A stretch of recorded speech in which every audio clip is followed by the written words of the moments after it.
phố Đà Nẵng như khoác lên mình lớp áo mới lấp lánh, sôi động mà cũng không kém phần dịu dàng.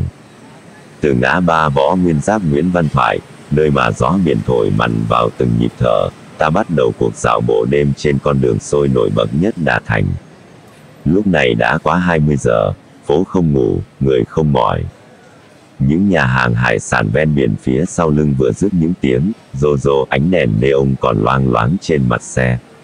Thành phố đã vào đêm, nhưng trên trục đường Nguyễn Văn Thoại, một trong những tuyến huyết mạch nối biển Mỹ Khê với trung tâm thành phố, cuộc sống dường như vẫn chưa ngơi nghỉ. Ven hai bên đường, hàng quán bắt đầu rộn ràng hơn. Những cửa hàng hải sản với bề kính lớn đặt sát vỉa hè, lung linh ánh nước, phản chiếu chuyển động không ngừng của tôm, cua, cá mún.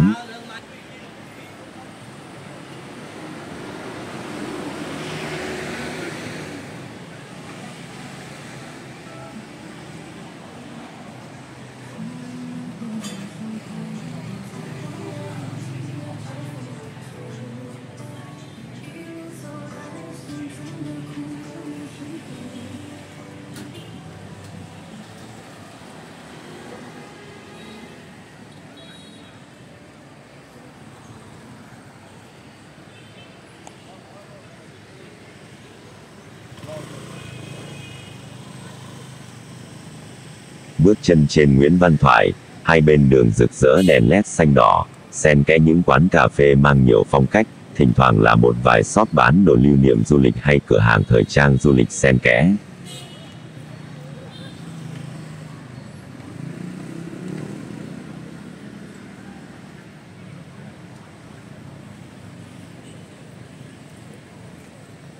Những cặp khách du lịch thong dong đi bộ và quay các thước phim để làm kỷ niệm hoặc up lên mạng xã hội, vừa đi vừa cười nói với nhau bằng chất giọng kéo dài của dân du lịch quốc tế.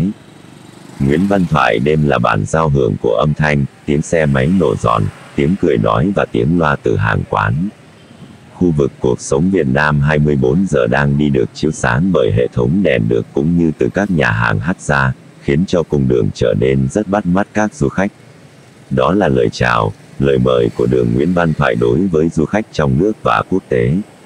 Ở đây, có đủ các thứ để phục vụ mọi nhu cầu cho mọi du khách.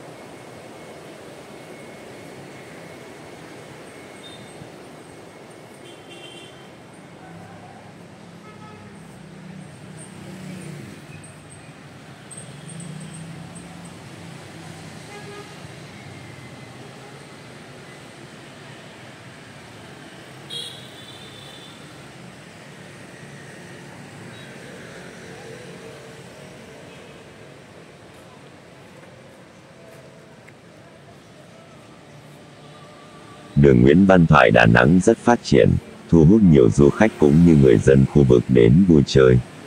Nơi đây có vô vàn quán ăn ngon, nhà hàng sang trọng, đa dạng quán coffee theo nhiều phong cách khác nhau, rồi thì các quán massage thư giãn, hay rất nhiều các khách sạn hiện đại và cổ điển theo nhiều kiểu khác nhau, rồi cửa hàng lưu niệm, cửa hàng thời trang, cửa hàng tạp hóa, siêu thị, vân vân.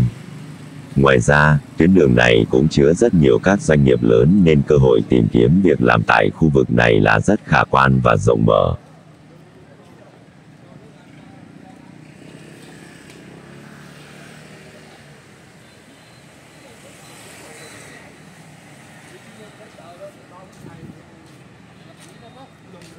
Đường Nguyễn Văn Thoại Đà Nẵng là một con đường vô cùng sầm uất, rộn ràng và phát triển mạnh mẽ của thành phố Đà Nẵng.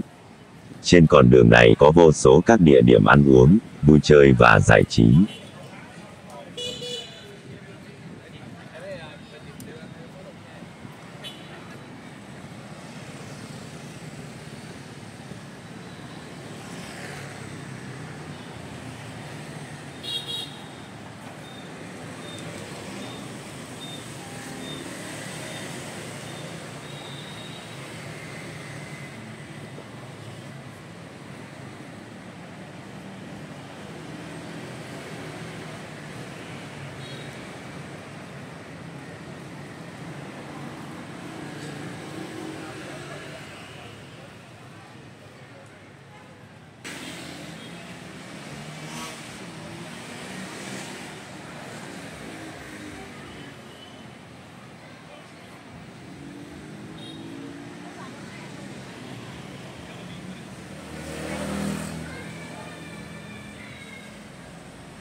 Nguyễn Văn Thoại giờ này như một dải màu chuyển động không quá ồn ào, nhưng nhộn nhịp và giàu sức sống.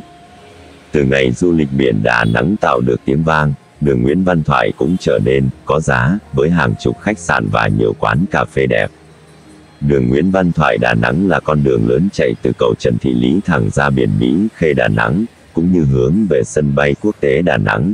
Nơi đây tập trung nhiều nhà hàng, quán ăn, quán cà phê và các khách sạn lớn sang trọng tại Đà Nẵng. Đây cũng là một trong top những con đường Đà Nẵng đẹp và nổi tiếng nhất mà bạn nên khám phá.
Bên kia đường là resort theo phong cách Địa Trung Hải, sử dụng gam màu chủ đạo là trắng xanh, kết hợp cùng những màu sắc tươi sáng và không gian ngập tràn ánh sáng. Nếu bạn đi nghỉ dưỡng, nó sẽ khiến chuyến đi tại thành phố biển Đà Nẵng hoàn hảo hơn bao giờ hết.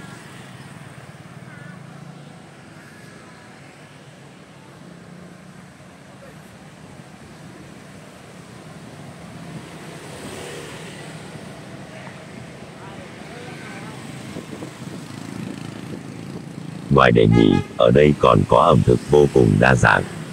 Du khách có thể chọn thưởng thức những món ăn hòa hợp giữa phong cách Á Âu và hoặc thử trải nghiệm ẩm thực Địa Trung Hải trong không gian sang trọng.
đã đi hết hơn nửa chặng đường Nguyễn Văn Thoại, chúng ta sẽ ít bắt gặp các du khách hơn.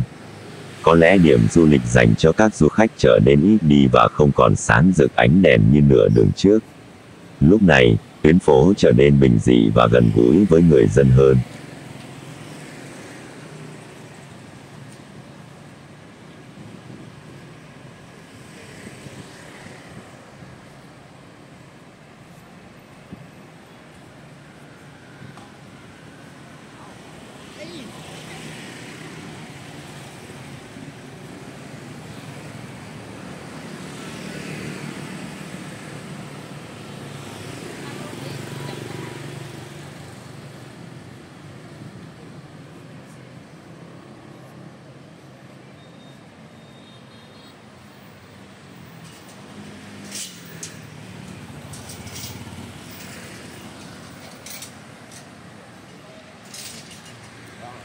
Ở đây, xuất hiện nhiều quán ăn bình dân, có bàn ghế nhựa, và đa phần là người dân địa phương.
Ở khu vực ngã tư cuối đường Nguyễn Văn Thoại, có quán cà phê sáng đèn và bên kia đường là quán nhậu rất đông, kèm với đó là tiếng nhạc sôi động vọng sang.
Nhìn lại con đường Nguyễn Văn Thoại vừa đi qua, cả tuyến phố như một dải sáng động không quá phô trương, nhưng đầy sức hút.